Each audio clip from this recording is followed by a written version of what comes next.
Hi guys, നല്ല അടിപൊളി കളിയായിരുന്നു. അത്യാവശ്യം അറിയാവുന്ന പ്ലെയറായിരുന്നു കിട്ടിയത്. അപ്പോൾ ഇവൻ പക്ഷേ ലാഗോളിയാണ്. ഒരു ഗെയിം സ്പിരിറ്റിൽ എടുത്തിട്ട് കളിക്കണ ഒരു പ്ലെയറല്ല. നിങ്ങൾക്കത് അവസാനം വെറുപ്പിക്കൽ കാണാൻ പറ്റും. ഞാൻ മാക്സിമം ശ്രമിച്ചിരുന്നു, പക്ഷേ ആൾ ലാഗാക്കണതിന് നമുക്കെന്ത് ചെയ്യാൻ പറ്റും. മെസ്സി എടുക്കുന്നു. നിങ്ങൾ മാക്സിമം ഡാഷ് പ്രസ് ചെയ്യുക. ഡാഷ് പ്രസ് ചെയ്യുക. ബോക്സിൻ്റെ ഉള്ളിൽ വരുമ്പോൾ ബോക്സിൻ്റെ ഉള്ളിലേക്ക് പോകുമ്പോൾ മാച്ചപ്പ് പ്രസ് ചെയ്യുക. അപ്പോൾ കൂടുതലും നിങ്ങൾക്ക് ഡിഫെൻഡ് ചെയ്യാൻ പറ്റും. ഇപ്പോൾ നമ്മുടെ അൽവാറോ അടിച്ചു.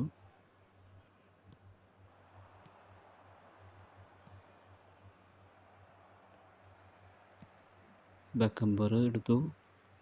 പെട്ടെന്ന് ത്രൂ നിൽക്കാം. അങ്ങനത്തെ ഇത്തിരി ലോങ് ആയിട്ടുള്ള ബോൾസ് വരുമ്പോൾ പെട്ടെന്ന് ത്രൂ നിൽക്കാം. അപ്പോൾ അൺഎക്സ്പെക്റ്റഡ്ലി ആ ത്രൂ നിൽക്കുമ്പോൾ അവർക്ക് എടുക്കാൻ പറ്റും. ഇപ്പോൾ അതാ ഞാൻ മാച്ചപ്പാണ് നിൽക്കുന്നത് ബോക്സിൻ്റെ പുറത്ത്, അതായത് നിയർ ബൈ. ഇപ്പോഴും മാച്ചപ്പാണ് നിൽക്കുന്നത്, കണ്ടോ? പക്ഷെ മാച്ചപ്പ് നോക്കിയിട്ട് കാര്യമില്ല, ഗോളായി. അത് എക്സ്പീരിയൻസ് പ്ലെയറാണ്. പക്ഷെ എക്സ്പീരിയൻസ് പ്ലെയറുടെ ഒരു ടീം സ്പിരിറ്റ് ആൾ കാണിക്കുന്നില്ല ലാസ്റ്റ്. ഞാൻ മാച്ചപ്പ് നിൽക്കുന്നു. മാച്ചപ്പ് നിൽക്കിയാൽ അത് 2 പേര് 3 പേര് വന്ന് എടുക്കുന്നു.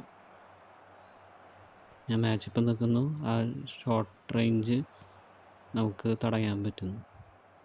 ഞാൻ നൈസായിട്ട് ത്രൂ കൊടുത്തു. മിഡ് ലൈനിൽ നിന്ന് ആദ്യം പോയില്ല, പക്ഷെ സാധാരണ ഇത് പോകേണ്ടതാണ്. വീണ്ടും ത്രൂ കൊടുക്കുന്നു. വീണ്ടും ത്രൂ കൊടുത്തു, തടഞ്ഞു. അതായത് മിഡ് ലൈനിൻ്റെ അടുത്ത് ഏകദേശമായിട്ട് ത്രൂ കൊടുത്താൽ മതി. വീണ്ടും ഞാൻ മാച്ചപ്പാണ് നിൽക്കുന്നത്. ആദ്യം ഗോൾ കീപ്പർ തടഞ്ഞു. മാച്ചപ്പ് നിൽക്കിയാൽ മതി, പിന്നെ ഒരുവിധം നിങ്ങൾക്ക് മേക്കപ്പ് ചെയ്ത് പോകാൻ പറ്റും. ബ്രൂണോ ഫെർണാണ്ടസ് ത്രൂ കൊടുക്കുന്നു, കിട്ടിയില്ല. മാത്യൂസ് മാഞ്ചിക്ക് എടുക്കാൻ വരുന്നു. മാഞ്ചിക്ക് എടുത്തു. Matchup through. ഇതാണ് 2 ഓപ്ഷൻസ് നിങ്ങൾക്ക് തരുന്നത്. ഞാൻ ഇപ്പോൾ പാസ് കൊടുക്കാം, കാരണം ഇവിടെ ആരുമില്ല സൈഡ് ബൈ ആയിട്ട്. അപ്പോൾ നിങ്ങൾ പെർഫെക്റ്റായിട്ട് പാസ് കൊടുക്കുക. അപ്പോൾ പെർഫെക്റ്റായിട്ട് കൊടുക്കും. ത്രൂ കൊടുത്തു കഴിഞ്ഞാൽ അവർ അത് ഡിഫെൻഡ് ചെയ്യും. ഇപ്പോൾ ഞാൻ ത്രൂ കൊടുത്തു. അൽവാറോ എടുത്തു. നൈസായിട്ട് അൽവാറോ അടിപൊളിയായിട്ട് 2-3 പേരെ വെറുതെ പുഷ്പം പോലെ ആൾ അടിച്ചു. ഇതവൻ ലാഗാക്കണം, കണ്ടോ? ഞാനിവിടുത്തെ പ്ലെയറിനെ അവിടേക്ക് കൊണ്ടുവരുമ്പോഴേക്കും ആൾ ലാഗാക്കി. ഒരു ടീം സ്പിരിറ്റ് ഇല്ല. ഒരു ഡ്രോയെങ്കിലും പിടിക്കുമായിരുന്നു. നിങ്ങൾക്ക് ഇഷ്ടപ്പെട്ടാൽ ലൈക്ക് ചെയ്യുക, കമൻറ്റ് ചെയ്യുക, സബ്സ്ക്രൈബ് ചെയ്യുക. ചെറിയൊരു യൂട്യൂബറാണ്, ഡിവിഷൻ 3 ആണ്.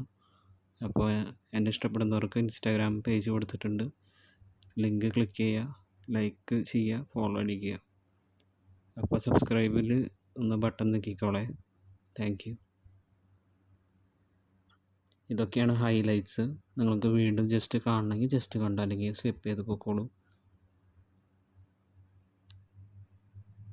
ഇത് ലെവൻഡോസ്കിയുടെ നല്ലൊരു ക്രോസ് കൊടുത്തിട്ട് ആൾ സിമ്പിളായിട്ട് തൊട്ടെടുത്തുള്ളൂ.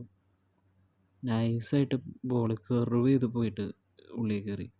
ലെവൻഡോസ്കി നല്ല പെർഫോമൻസാണ് കാഴ്ചവെക്കുന്നത്. അത് നിങ്ങൾ ഇപ്പം ഇട്ട് കഴിഞ്ഞാൽ ആൾ നല്ലോണം ഗോളിൽ ചാൻസ് ലീഡ് ചെയ്യാൻ തരും. ഓക്കെ, ഞാൻ അധികം നിങ്ങളെ ടൈം വേസ്റ്റ് ആക്കുന്നില്ല. അതുകൊണ്ട് ഞാൻ മാക്സിമം മെയിൻ ഭാഗങ്ങൾ നിങ്ങളുടെ മുന്നിലേക്ക് എത്തിക്കും. ഇതാണ് ആ ഗോള്. ഓഫ്, എൻ്റെ മോനെ! അവിടെ ഒരു 3 പേരെ ജസ്റ്റ്